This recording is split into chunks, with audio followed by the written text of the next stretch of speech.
Pues un sueño, la verdad, porque yo, de pequeño no me imaginaría estar aquí, y aunque sea una fase plata, es un campeonato de España y es muy importante para nosotros.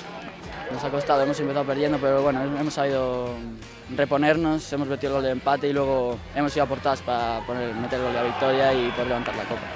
El compañero me la puso muy bien, la vi venir, me eché para atrás, metí la cabeza y la vi en el fondo de la red y me fui a celebrar, un loco con mis compañeros.